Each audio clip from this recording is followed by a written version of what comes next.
English gentlemen. I'm telling you, don't change your course. Why would you change your course? Listen to your own. Change course. He's never steered you wrong, and he never will. Winter Olympics Games 14. Expect any turbulence. Starts January 28th. Presented by Navy. The call to serve. It has no sound, yet I have heard it in the whispered retelling of honorable sacrifices made by those who have served before me.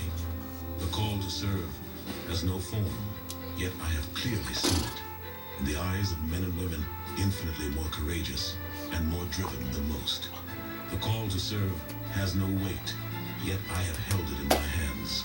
I will commit to carry it close to my heart until my country is safe and the anguish of those less fortunate has been soothed. The call to serve is at once invisible and always present. And for those who choose to answer the call, for their country, for their fellow man, for themselves, it is the most powerful force on earth. America's Navy, a global force for good. To answer the call, go to Navy.com or call 1-800-USA-NAVY. Any questions? What kind of service plan does this come with? Unlimited. Can I keep my same phone number? Absolutely. How do I change the ringtone? Just hook it up to your computer. Does it have a camera? What's the warranty? Does it come in silver? Can I put my party shuffle on this? Does it have a 3.5 millimeter headset jack? You sell a lot of these? It's the one I carry. You ever get those phantom vibrations in your pocket? Any questions? No. Are you sure? Yeah. Ask questions. For the 10 questions everyone knows, go to ahrq.gov.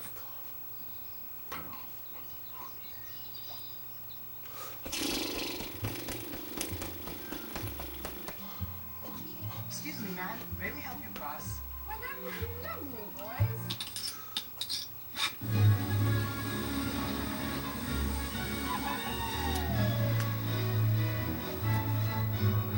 Scout, where character counts. Oh, I think I forgot my purse up there.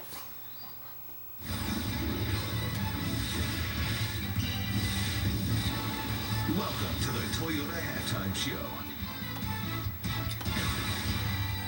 Mike Brown, the coach of the Cleveland Cavaliers, told me that they have fewer plays in their playbook than at any time during his tenure in Cleveland. But guys, the one play they still have? Give it 23. Exactly. Give it to LeBron. It still works. 12 points, 3 rebounds, and 6 dimes at the half. And welcome, everyone, to the Toyota Halftime Show. I'm Mark Jones, chopping it up with Jamal Matchburn, Byron Scott, and Avery Johnson. The Cleveland Cavaliers, guys, shooting 51% at halftime. Byron, your thoughts on the way they're running up and down the floor? Well, I think Cleveland's doing a great job of really getting themselves back in the game, but I really want to focus in on the Denver Nuggets. We talked before this game started that if this was an up-and-down type game in favor of the Denver Nuggets, it was an up-and-down type game at the beginning of the game. They got 30 points in the first quarter. Second quarter, they went to a little, got stalled a little bit, started turning the ball over. Cleveland started getting up and down the floor, started getting the shots that they wanted. All of a sudden, they're right back in the game with a lead at halftime. Yeah. And I think more than anything, guys, the Cleveland Cavaliers, they're out defending the Denver Nuggets. Cleveland shooting 51% from the field. Denver's in the low 40s. Cleveland is winning the rebound game. So right now they're out defending the Denver Nuggets, and they're beating them at their own game. Right now, Cleveland is shooting 45% from the three-point line. The Denver Nuggets is only shooting 33% from the three-point line. So they're out defending the Denver Nuggets, the Cleveland Cavaliers are, and they're also playing terrific, doing well on offense. Well, let's give Denver a little bit of credit here also. They're missing their main man, and that's Carmelo Anthony, a guy that gives you 30 points a game. But it's been their front court of Kenyon Martin who's really stepped up. 17 points and 7 rebounds in the course of the first half. He's given everything that the Denver Nuggets really need. He's posting up, he's hitting the lane, getting points in the paint. And that's critical for the Denver Nuggets. I mean, they don't have Carmelo Anthony, and that's the main guy that scores points in the paint. And also, he's going to do it on the defensive end. He has that presence in the middle, but his side mate, Nene, the center, he really has to come to play. Just 10 points and 1 rebound. You have to out-rebound the Cleveland Cavaliers if you want to beat them. Jamal, a team that you feel will challenge the Los Angeles Lakers in the Western Conference this year, the Denver Nuggets. Los Angeles Lakers tonight taking on the Portland Trailblazers up in Portland. Kobe Bryant, they've lost their last 8 games at the Rose Garden. Things Starting off pretty good for Kobe. Goes glass here. Lakers to within 3 early. In this game, Kobe was, in the first half, he was the only Lakers in double figures with 12 points. Brandon Roy doing a lot of the heavy lifting, guys, with all the injuries in Portland. And Ron Artest back in action for the Lakers. Yeah, he's mad scramble here. Yeah, he got to make those little buddies there. But this is a game that they really miss Pau Gasol. His inside presence, his skill around the basket, and his length as well. Right now, the Blazers leading by 10. They play Cleveland next Sunday night on ESPN at 9 p.m. Eastern Time. The Mavericks and the Spurs, a nice Southwest Division battle. What kind of hairstyle was that? I think it was hair. I hope it was hair. Yeah. Manu Ginobili shooting the air ball, looking for the foul call, and Greg Popovich. You've seen that before, Avery. Yes, I've seen that in practice. Jason Terry diving on the deck for the loose ball. Roger Mason made the block. They get tied up, and then the ensuing scramble in fourth quarter, it really got wild. Richard Jefferson with the block. Spurs led by 2 at that point. But then Dallas, they dial deep for Dirk.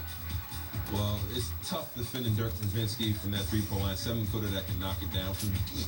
He had 16 points in the fourth quarter. Mavs win it by 9 points. Celtics taking on the Hawks. A game seen earlier tonight on ESPN. Paul Pierce back for just the second game from that knee injury. Jamal Crawford with a 4-point play here, Byron. I tell you what, first of all, I can't believe that Perkins even complained about not fouling him because it was an obvious foul. Then Paul Pierce taking it to the bucket, a strong move. He gets it to go. The Hawks still with the lead, though, late in the ballgame.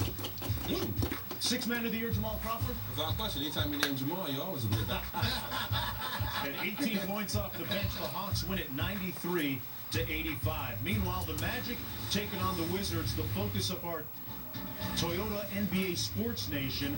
The Wizards playing their first home game at the Verizon Center since Gilbert Arenas was suspended indefinitely by the I need commissioner. you guys to continue to support us. This game right here is very embarrassing for my teammates and the coaching staff, but we're going to do everything positive to make this one of the toughest places to play in, to make this an exciting place, but most importantly, a place where you can bring your kids, your families, your buddies to come in and have a good time. So enjoy the game tonight. This one. Very eloquent, heartfelt speech there by Antoine Jameson. But here for the Magic, concern, guys. Vince Carter gets hit in the shoulder. He did not return. That happened early in the game. Yeah, Colt McCoy last night in the national championship football game, and now Vince Carter. Randy Foye with a pull-up jumper. Wizards went up 4. They went up to win it 104-97. Now, when you look at the Orlando Magic, Byron, they've lost 4 consecutive games, all to teams under 500. What's your take on why? Well, it's very simple to me. Hedo Turkoglu. That's who they're missing in Orlando, and I love Vince Carter to death, but sometimes when you make that type of trade, you miss a little bit of that chemistry, and Hedo was a guy that was down the stretch making big shots. Well, for me, guys, it's all about the quarterback, and Jameer Nelson is not playing on the level where he was last year, you know, before he got injured. You know, last year he was averaging 16 points a game. Now he's down to 12, shooting 50%. Now he's down to, you know, in the low 40s, 41, 42%. So Jameer Nelson, I'm not sure if he's injured. I don't like his body language on the floor. I don't like the way he's moving around physically. He doesn't have the lift. I know he's not an athletic player, but he doesn't have the lift mass, you know, like he's had.